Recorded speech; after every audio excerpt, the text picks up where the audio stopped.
You're listening to the My Simplified Life podcast, and this is episode number 21.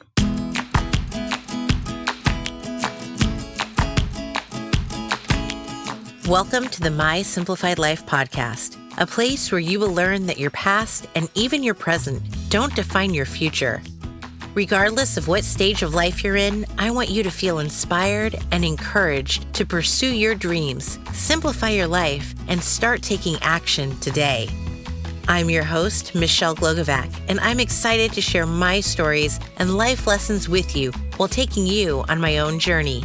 This is My Simplified Life.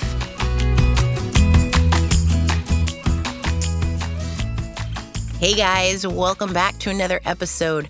I'm your host, Michelle Glogovac, and we are continuing with our month of love. Interviews with women I love who are running businesses I love. And today's guest is incredible. Rachel Bailey is a parenting specialist who has her master's in clinical psychology and has worked with children who have ADHD and now works specifically with parents. I met Rachel because she is now one of my pitching clients. And as you know, the people I pitch to be on other podcasts have messages I truly believe in, and Rachel is no exception. We talk about her business, how she works for herself, and how her business changed once she became a parent herself. Yes, folks, she was giving parenting advice to parents before she was even a parent, and people were listening.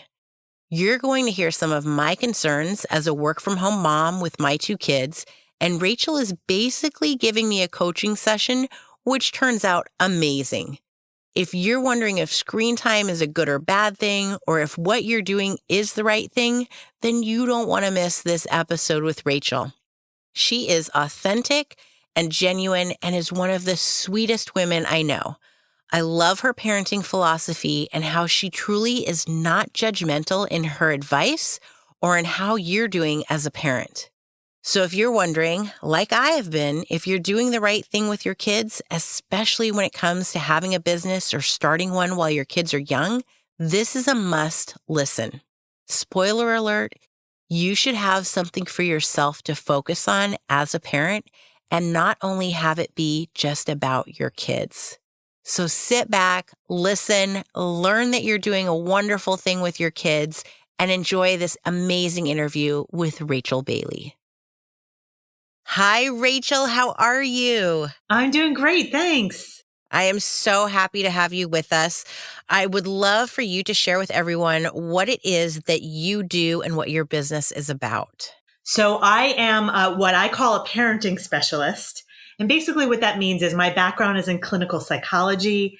And I was, for a little while, I did a number of different things in the field. I was an ADHD coach for kids and teens. I was what's called an intensive in-home mentor. So I was going into people's homes and I was helping with the family dynamics there. And then I was also a psychotherapist. But ultimately, through all of those jobs, what I found was that parents kept asking me questions about their kids' behavior and their kids' emotions.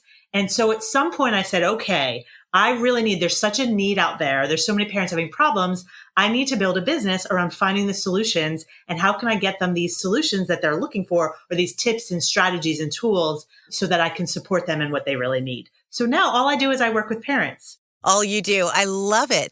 It's genius because, you know, as a parent of a boy and a girl, they're very different. And with my son, especially as he hit that 4-year mark, I began questioning, and so did my husband, like, why is he so rambunctious? Like, why, where's all this energy come from? And we asked our pediatrician because that was what we knew to do. And she said, oh, it's normal. And I went, okay, there's nothing wrong with them. And I actually ran into some strangers in the Target parking lot one day. And it was because I said 3 times, hold my hand before we cross the street. And finally, I just screamed at him, you need to hold my hand. And why do I have to yell at you in order to get your attention? And the dad goes, amen. I am glad we aren't the only ones.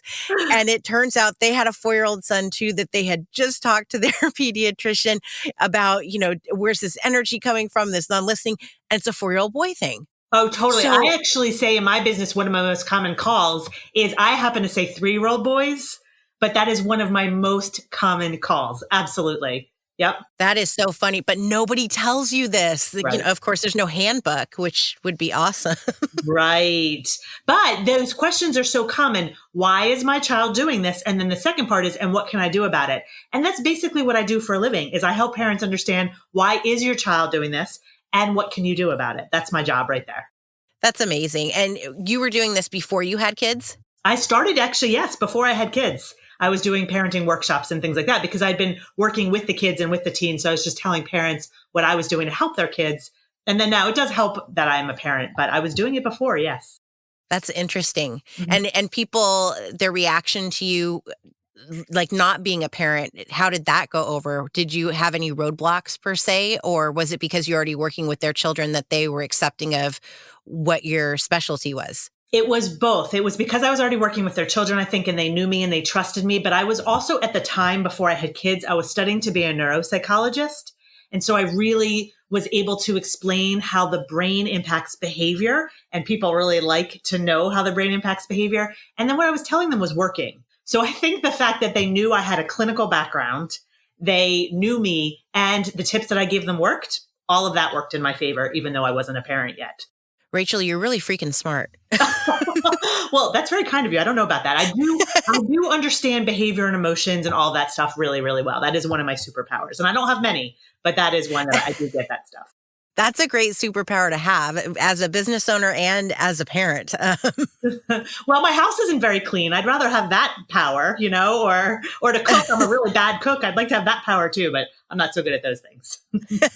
You can hire a cleaner and That's there's, true. meals that can be ordered in. So, And that's what I do a lot of. So so how did you made this transition into working with parents, and you do it mostly online or do you do it in person too? both. Both. And how did you kind of launch your business coming from, did you work for someone else or were you always working for yourself before? From the parenting business, I was always working for myself. So I did work for other people when I was doing other types of therapy and coaching. But for the ADHD coaching, I worked for myself. That was actually my first business. And then the parenting I was also doing for myself. But what really helped was that locally, I started my business locally. I started speaking in the schools. And just that really gave me my into the local community when I started speaking in schools and really doing a pretty good job of collecting email addresses and sending out regular parenting tips so that when people did have that parenting question, they were already really familiar with me. They'd very likely already seen me speak or their friends had seen me speak. So when they had the parenting, question, they already thought of me. So it was really the speaking and the pretty good job I did on follow up after the speaking that helped grow my business in the beginning anyway. And collecting those emails. That was key. It's a bigger deal than anyone thinks, including myself. I've said before, I've had a blog since my son was born, so almost 5 years. And I never until this past year collected email addresses because I thought, well, what do I need them for? Exactly. And you don't know when you don't know. That's absolutely true. You don't know.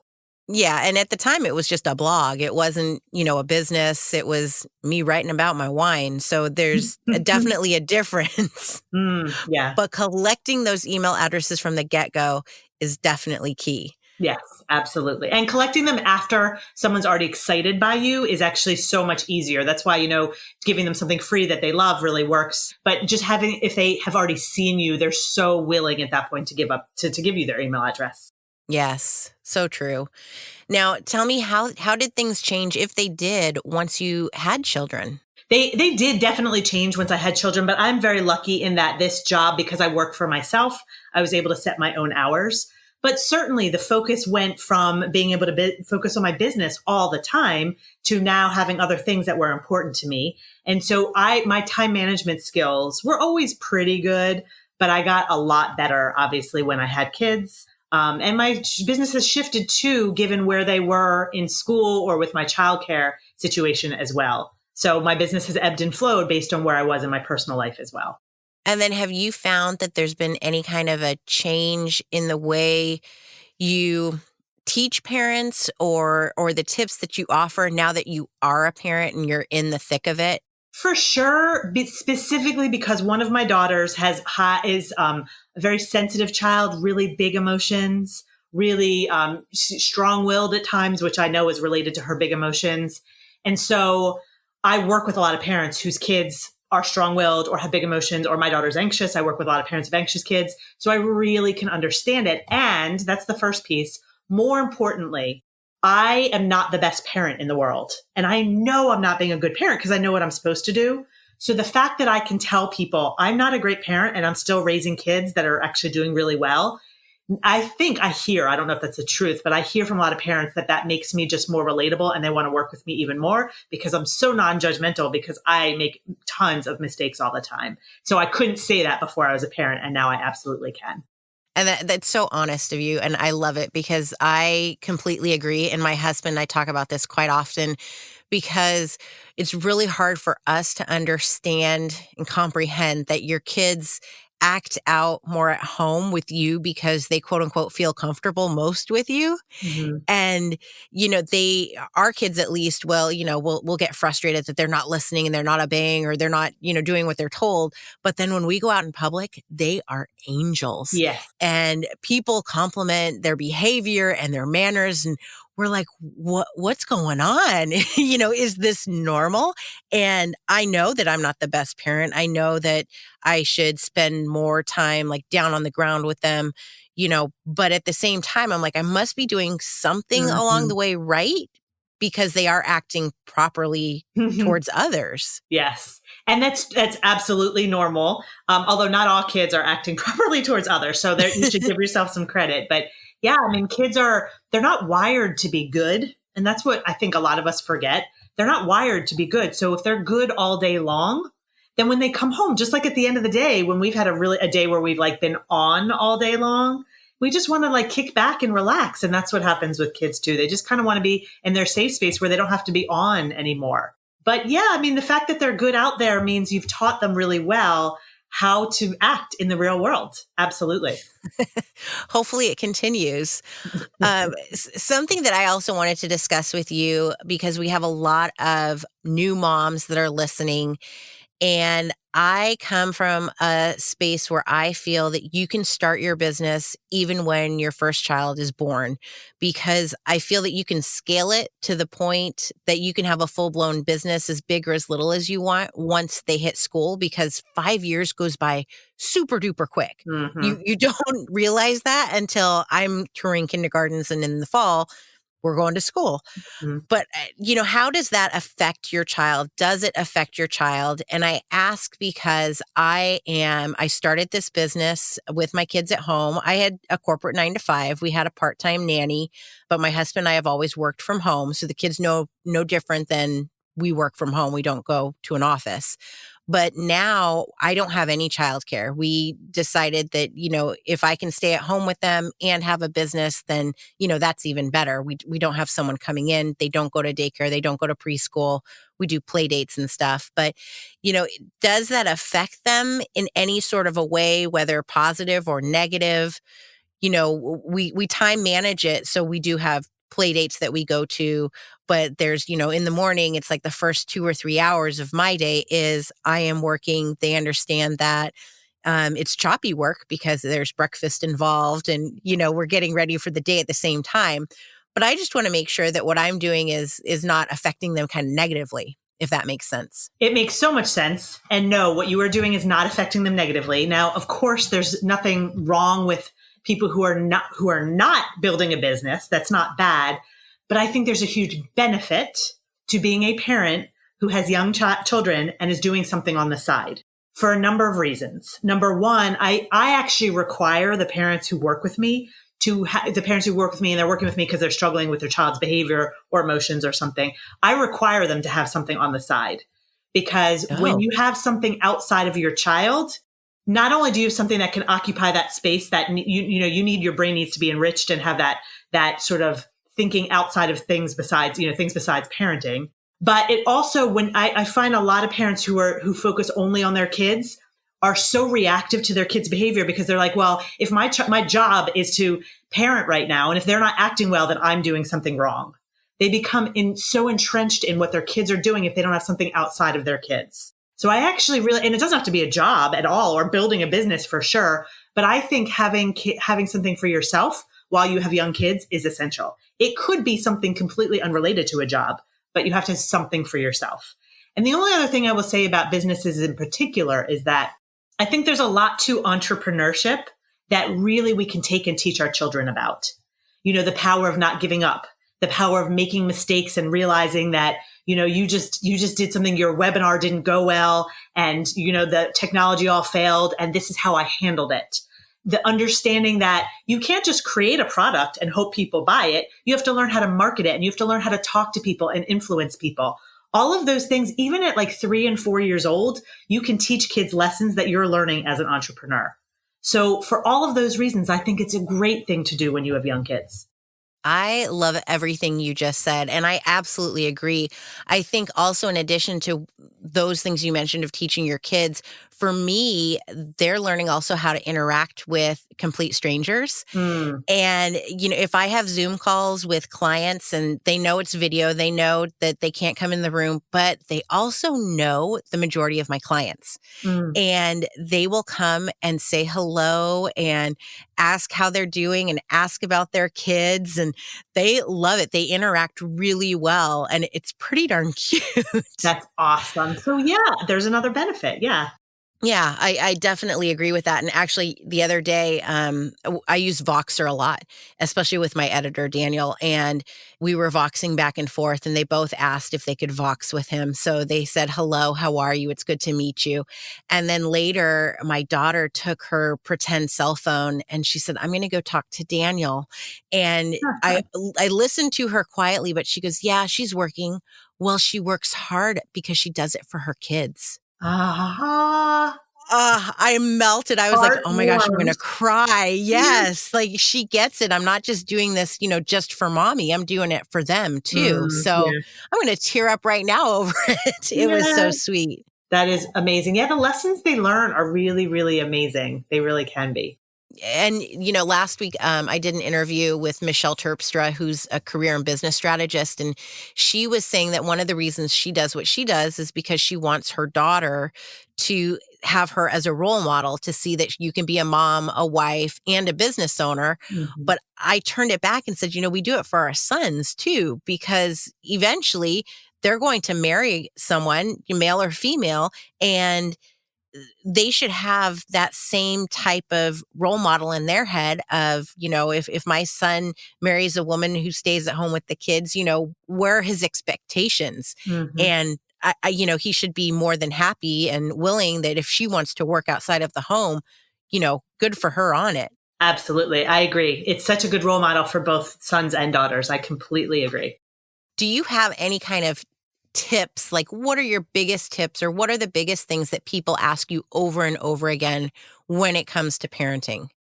So I have my top two questions. I'll tell you my top three because I think the third is actually is very interesting and may surprise people. The first two aren't going to be too surprising. Number one is how do I get my kids to listen? So I talk a lot about that, about discipline, but how do we discipline in a respectful way that still works? So discipline is a Hmm. big topic. The second is how do I deal with my kids' big reactions and big emotions? So that's a lot of the sensitive, emotional, strong-willed, anxious kids. The third one, though, really interestingly, is how do I get my spouse on board with this? I hear that all Oh, the time. Like one parent will say, I want to be this sort of respectful parent, but my spouse isn't on board. So I hear that so often. And I say, I want, you know, your listeners to hear that because I think a lot of people who are struggling with that feel alone in that, and you're not.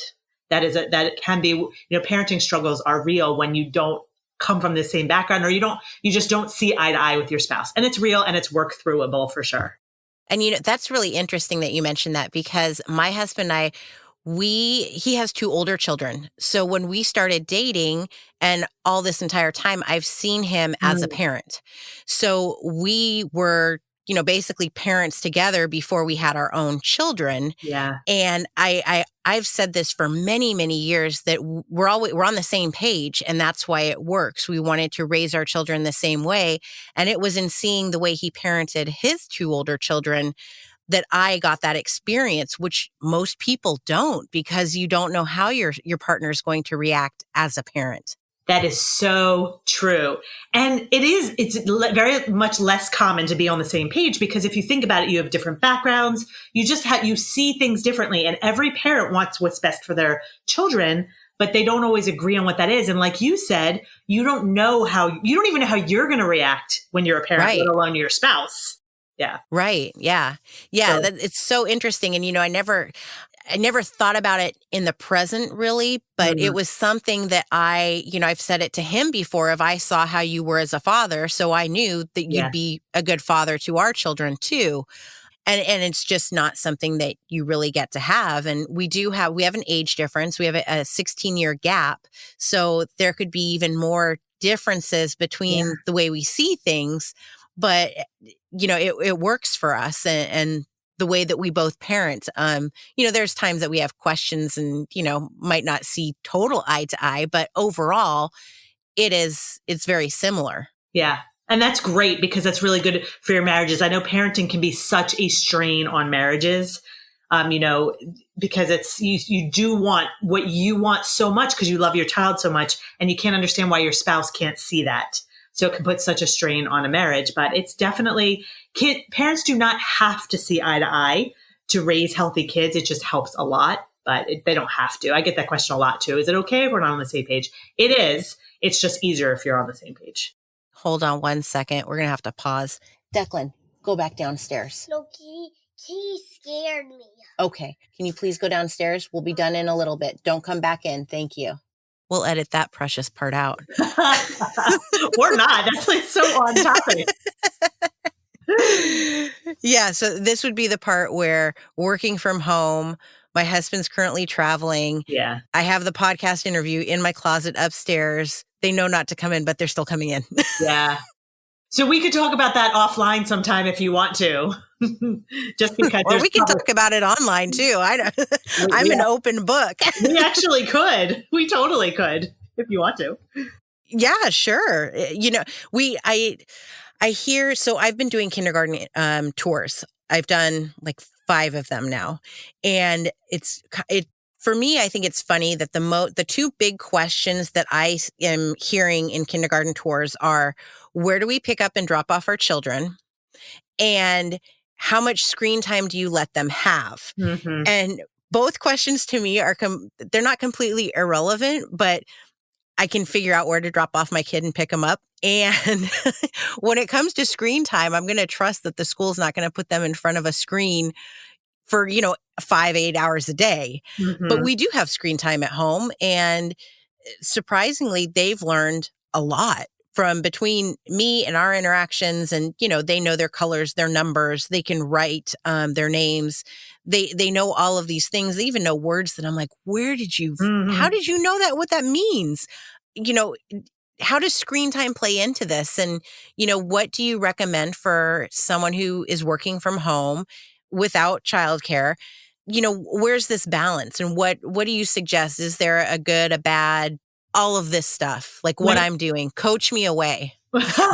When it comes to screens specifically, is that what you want to know?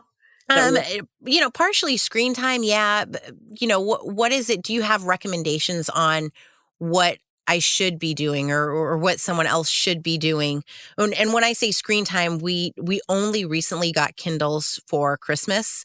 And it was because I tried to keep them away really from tablets and computers. And they thought that iPads were to FaceTime daddy when he was traveling. That's what they thought it did. Now they're like, oh, Kindles, there are games on it. There are shows on it. There are books on it. And so I love that they're using it as a learning tool, and they don't use it all day long by any kind of means, but they're using them. Sure. So, and I'm hearing in the schools that I've toured, they really kind of have to, because they're doing math on it, they're doing reading on it, and they're being assessed on it.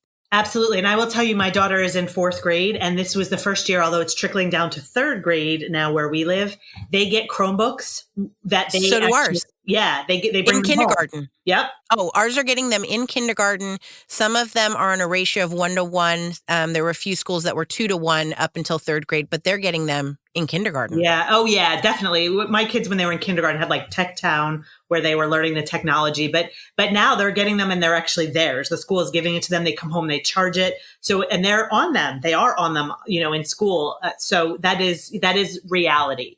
So I think what you wanted to know, though, is sort of what at home, what are the guidelines? Is that what you were asking? Yeah. What should I be doing? And like, they're downstairs, they're alone. They're almost 4 and 5, but they're responsible enough to know that if something's wrong, they know how to get into the door. It's not a big deal, Mhm. Yes. but they're entertaining themselves. And I come from a perspective of you shouldn't have to entertain your child, all the time. They should know what boredom is so that they can entertain themselves. Yep. So, what are those guidelines or best practices that So- should be going on? Yeah. So when it comes to screens, I actually think it's a little bit personal to the family. And so I always help parents try to figure out what works for them. But I do have a couple of general things I will say. One is that I think parents need downtime, period.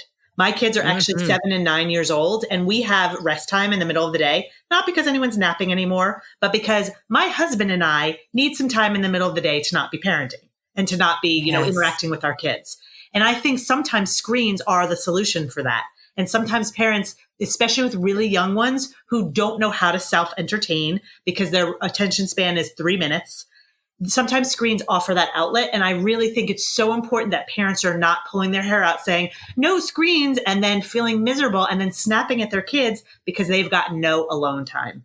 So from that perspective, I think screens absolutely can be used sometimes just for a parent to get a little bit of a break. There's no other way to get a break. So I never want a parent to feel guilty about that. The other thing that I suggest with parents is that when you do introduce screen time, however much it is, it can be a really good way to help kids learn how to sort of manage their time. So what I suggest about screens is to have a really consistent screen time, if you can, when screen time will be, so that kids learn that this is when we're allowed to have screen time. And if it's not that time, we don't even ask for it because we know it's not screen time. So it actually helps kids sort of start to deal with the fact that they're not going to get it all the time and learn to almost deal with the disappointment and frustration of not being able to have it at certain times. So it can help them with their emotional regulation as well. So there are benefits to having screen time. And I don't think not having it really is an option, nor is it necessarily it's not necessary to not have any. You are making me feel like such a good parent right now. Well, good. Because we do that. And I also find my kids amaze me. I love them. And the things that they do, like my son will not play on his Kindle unless he asks. Yeah. Can I play on it? It's never been, whereas like his fire truck, he can go and get his fire truck and play, Yep. whenever he wants. But he has always asked permission. We have certain rules that we don't do any kind of screens at whether it's our dinner table or a restaurant. There are no screens. Long car rides, yes, you can have the screen. And they know we went to San Francisco over the weekend and they had their Kindles. And as we got into the city limits of San Jose, my son goes, "Oh, we're in San Jose. I'll turn my Kindle off." Yeah. So Nobody those are the asked him lessons- to. He just did it. Yeah. Those are the lessons that if you start young and and not that you have to, because I work with parents of teens also. And so they have not obviously started with, some of them have not started this way. But if you do start with young children, it absolutely starts to teach them this when it's appropriate, when it's not, and they just internalize it versus doing it later when they are teenagers and then you have to pull back. That actually is a lot more difficult, but still doable. So yeah, using screens when they're young to teach these lessons is great. Well, and I also think that parents of teens right now, more specifically, they didn't really have screens like we do now. Correct. When they were younger. Right. So it's completely different. I know that our older two, one will be 18 next month and the other one's 21. And of course, there weren't these kinds of iPads, when they were little and screens. It was TV. That was it. So it's a totally different world. And, what you're regulating them and when you introduce them to it and all of this balance, it's totally new. And I can see how parents of teens these days, it would be harder because we haven't experienced it when they were younger. I 100% agree. Yeah, there's definitely no judgment there.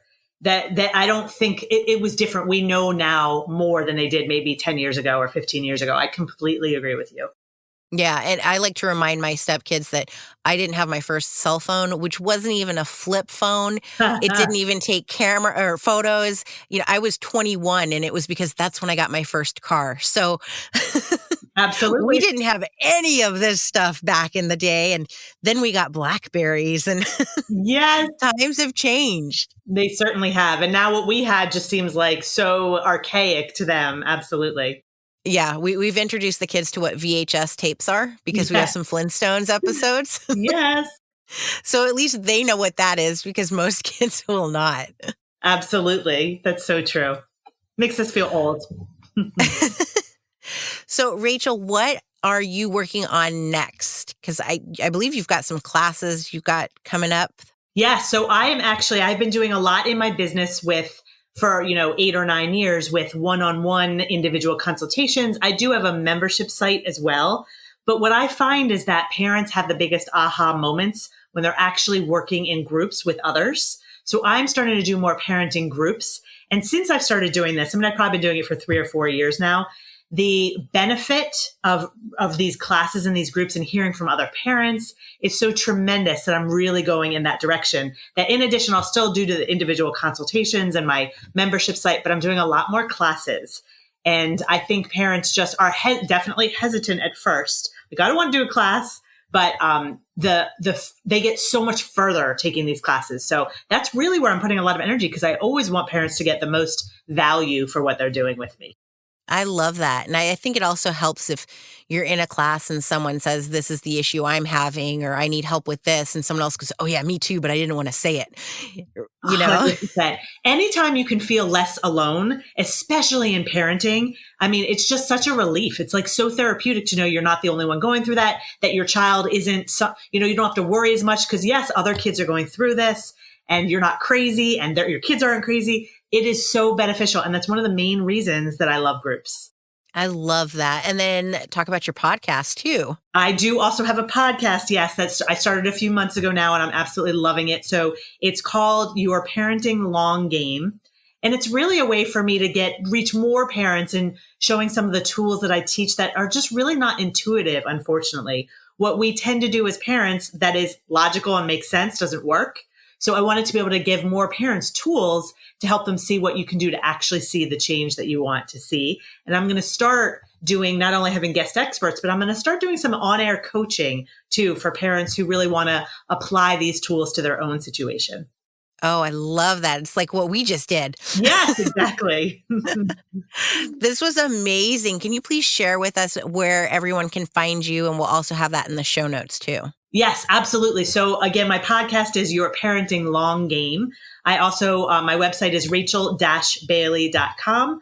I'm on YouTube. I think if you Google Rachel Bailey Parenting, I'll come up. Facebook is Rachel Bailey Parenting, as is Instagram. Excellent. Thank you so much from the bottom of my heart. I had so much fun chatting with you on this. I absolutely did too. Thank you so much for having me here. My pleasure. I hope you all enjoyed this episode with Rachel half as much as I did because I genuinely loved talking to her. I think it's so important to hear and know that every single one of you parents out there are doing a damn good job. And if you're questioning yourself, reach out and talk to someone or ask for help. I'm always happy to lend a listening ear and know that people like Rachel are out there to help you too. You're not just defining your future, but your child's as well, and you're doing awesome. I'll chat with you all next week, my friends.